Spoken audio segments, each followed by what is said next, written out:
வணக்கம். All in one zone devotional சேனலுக்கு உங்களை அன்புடன் வரவேற்கிறேன். இன்றைக்கி நம்மளுடைய சேனலில் திருமண பரிகார முறையை பற்றி நம்ம முழு விவரமாக பார்க்கலாம்.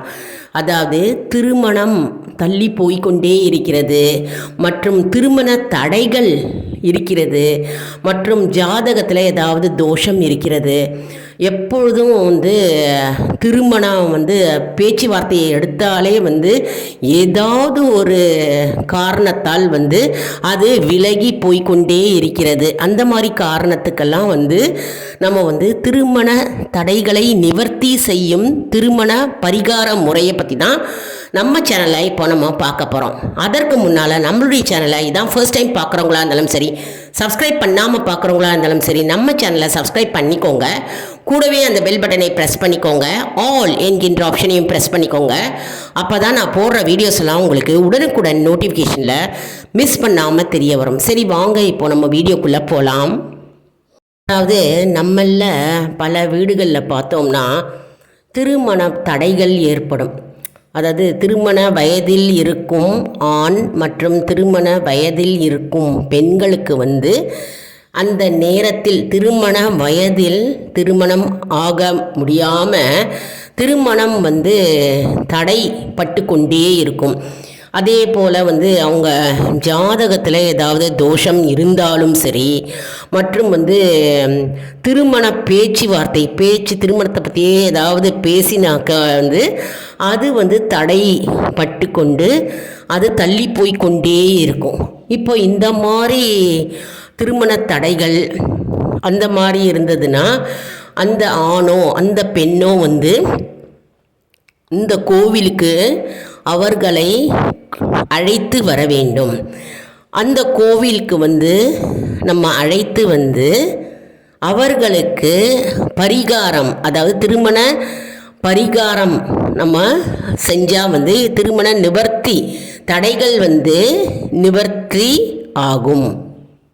அதாவது ஒன்றுமே வேண்டாங்க, நீங்கள் 2 மாலை, அதுக்கப்புறம் ஒரு அர்ச்சனை தட்டு எடுத்துகிட்டு போகணும். 2 மாலையும் அர்ச்சனை தட்டும் நம்ம எடுத்துகிட்டு போனால் போகிறோம். அதை வச்சுட்டு நம்ம திருமண பரிகார முறை நம்ம மேற்கொள்ளலாம். இது எந்த கோவிலில் செய்யணும், எந்த இடத்துல இருக்குது அப்படின்றத நம்ம இப்போ பார்க்கலாம். அதாவது மாமல்லபுரத்தில் திருவிடந்தை என்ற கோவில் இருக்குங்க. நித்திய கல்யாண பெருமாள் கோவில் அது. அந்த கோவிலில் நம்ம திருமண வயதில் இருக்கும் அந்த ஆணையோ அல்லது பெண்ணையோ, பெண் பிள்ளைகளோ அல்லது ஆண் பிள்ளைகளோ நம்ம கூட்டின்னு போகணுங்க. கூட்டின்னு போகும்போது நம்ம 2 மாலைகள் எடுத்துகிட்டு போகணும், அர்ச்சனை தட்டு எடுத்துகிட்டு போகணும். அப்போது 2 மாலையில் ஒரு மாலையை பெருமாளுக்கு சாத்திட்டு இன்னொரு மாலை அந்த திருமண வயதுக்கு இருக்கும் பெண்ணுக்கோ அல்லது ஆணுக்கோ கழுத்தில் சாத்தி 9 முறை கோவிலை வலம் வரணும்.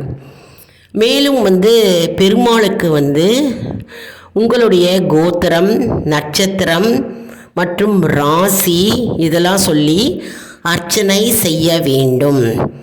இப்படி செய்து வந்தால் நாளடைவில் திருமணம் கண்டிப்பாக கைகூடும் என்பது நம்பிக்கை. இப்போ அந்த பரிகாரம் செய்பவரின் கழுத்தில் இந்த மாலையை போட்டுண்டு அவர்கள் 9 முறை கோவிலை சுற்றி வர வேண்டும். 9 முறை சுற்றிவிட்டு வீட்டில் அந்த மாலையை பூஜை அறையில் வைத்து விட்டு தினமும் பெருமாளை நினைத்து வேண்டிக் கொள்ள வேண்டும். தினமும் பெருமாளை நினைத்து வேண்டிக் கொண்டால் கண்டிப்பாக விரைவில் திருமணம் நடைபெறும் என்பது ஐதீகம். மேலும் திருமணம் ஆன பிறகு அந்த ஆணோ அல்லது பெண்ணோ தம்பதி சைதரமாக இந்த கோவிலுக்கு 2 மாலைகளை பெருமாளுக்கு கொடுக்கணும். கொடுத்துட்டு வீட்டில் இருக்கும் பூஜை அறையில் இருக்கும் பழைய மாலையை எடுத்து அங்கே தல விருட்சமான புன்னை மரத்தில் சாத்தி விட வேண்டும். இந்த கோவில் எங்கே இருக்குது அப்படின்னு பார்த்தா மாமல்லபுரம் செல்லும் வழியாக கிழக்கு கடற்கரை புறத்தில் இருக்கிறது. இந்த கோவிலுக்கு கார்லேயும் போகலாம், பஸ்ஸுலேயும் போகலாங்க. அதாவது அந்த சாலை வழியாக போகும்போது கோவலத்துக்கு அடுத்து வரும் நிலையத்தில் இறங்க வேண்டுங்க. அதாவது இந்த திருவிடந்தை என்ற கோவில், அந்த கோவில் மிகவும் சக்தி வாய்ந்த கோவிலுங்க திருவிடந்தை. அதாவது அந்த கோவில் நம்ம திருமண வயதுக்கு இருக்கும் பெண் பிள்ளைகள் அல்லது ஆண் மகன்கள் நாம் அவங்கள கூட்டிகிட்டு போகணும். அப்பொழுது விரைவில் திருமணம் நடக்கும் என்பது ஐதீகம்.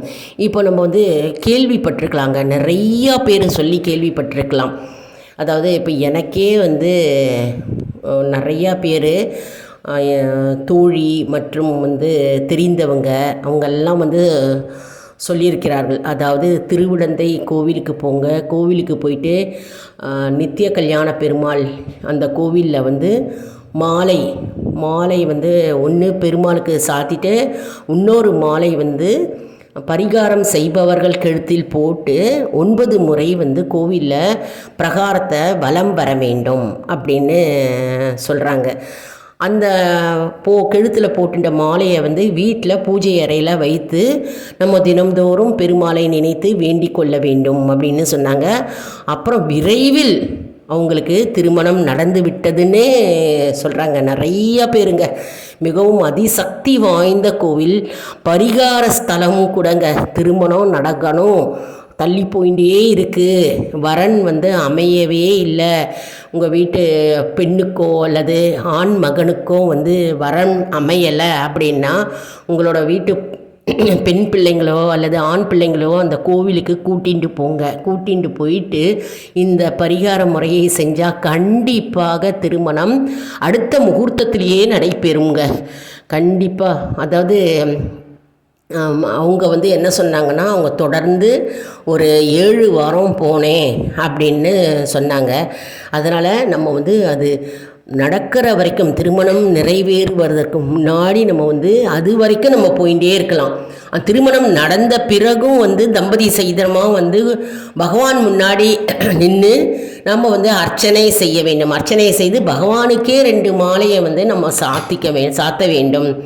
அப்புறம் 9 முறை தம்பதி சகிதமாக அந்த கோவிலை சுற்றி வலம் வர வேண்டும். மிகவும் அற்புதமான பரிகார ஸ்தலம் திருவிடந்தை. யாரும் மிஸ் பண்ணாதீங்க. உங்கள் வீட்டில் பொண்ணு இருக்குது, பையன் இருக்குது, திருமண வயதில் இருக்காங்க அப்படின்னா நீங்கள் தடை இருக்கோ இல்லையோ அந்த கோவிலுக்கு ஒரு முறை கூட்டிகிட்டு போய் பகவானை சேவித்து நீங்கள் வரன் பார்க்கவே ஆரம்பிக்கலாம். பகவானுடைய அருளால் அருமையான வரன் அமையும் உங்களுடைய வீட்டு பெண்ணுக்கு அல்லது ஆணுக்கு. அதாவது ஒவ்வொரு ஸ்தலத்துக்கும் பார்த்தோம்னா ஒவ்வொரு பரிகாரமும் மற்றும் அதிசயத்தக்க பலன்கள் கிடைக்குங்க. ஒவ்வொரு ஸ்தலத்துக்கும் பகவானுடைய அருள் ஒவ்வொரு விதமாக நமக்கு கிடைக்கும்.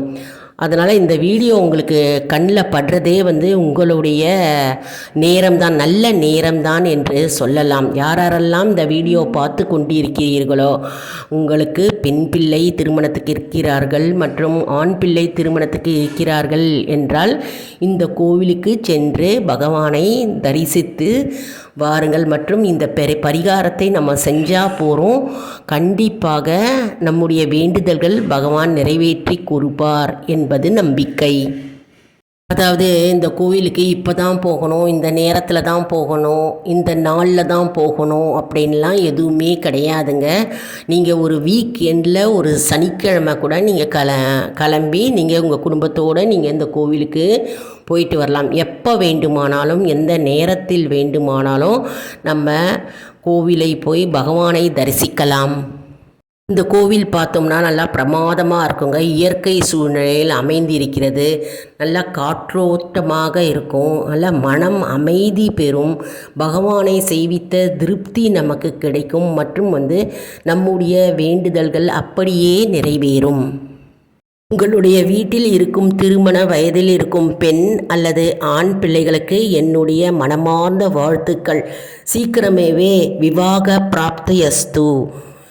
இந்த கோவிலுக்கு சென்று வாருங்கள், பலனை அடைவீர்கள். என்ன அன்பர்களே, இந்த வீடியோவில் நம்ம திருமண பரிகார முறையை பற்றி நம்ம முழு விவரமாக பார்த்தோம் இல்லையா? மற்றும் இந்த கோவிலோட சிறப்பு மற்றும் இந்த கோவில் எங்கே இருக்குது மற்றும் இதனுடைய பலன் என்ன அப்படின்னு நம்ம பார்த்தோம் இல்லையா? இந்த வீடியோவுக்கு ஒரு லைக் கொடுங்க, இதை மற்றவர்களுக்கும் ஷேர் செய்யுங்கள், அவர்களும் பயனடையட்டும்.